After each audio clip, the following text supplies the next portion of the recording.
Being a pit master is about maintaining the fire and making sure you can control the temp. If you can't do that, you can't master the pit.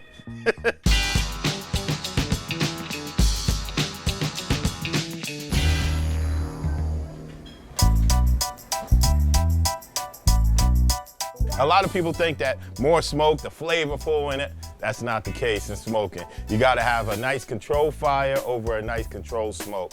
So right now I have all of my, my drafts open, wide, just to get that smoke flow. And then once it starts raising the temp, I'll start shutting them down and kind of closing the airflow so it doesn't get too high on me. Close the drafts about halfway, and then that'll cut down the temperature from rising. The black stuff around the charcoal needs to kind of burn off, and that would just make your meat bitter and taste nasty. So let all that stuff burn off, and then you can put your meat on. You want to be able to maintain the fire to your pit.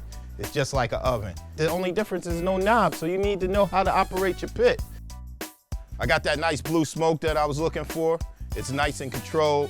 We're actually at 400 degrees. I'm gonna be cooking at about 375 to 400, hot and fast. When you're doing it low and slow, a typical brisket could take anywhere to 8 to 12 hours. This will be done in 4 hours.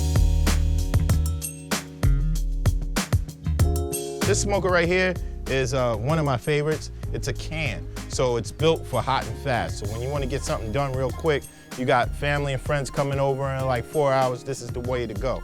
I also have pellet smokers. The pellet smokers are a nice, consistent smoker. If you want to do something low and slow and get some sleep at night, you can throw a brisket on and don't have to worry about it in the morning. It'll be nice and ready for you to do your thing.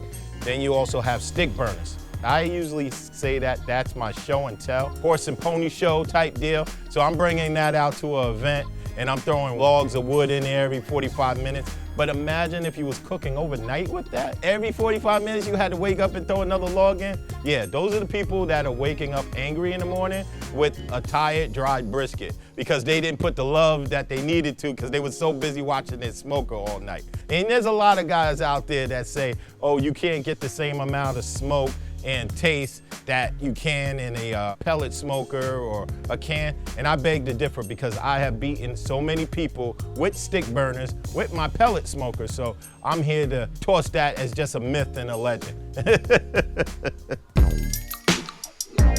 In my can, I do use lump wood charcoal, which is great. It's a nice clean burn, but I'll throw a couple of center chunks of wood. Typically what I'll do is a pecan and then I'll do a cherry.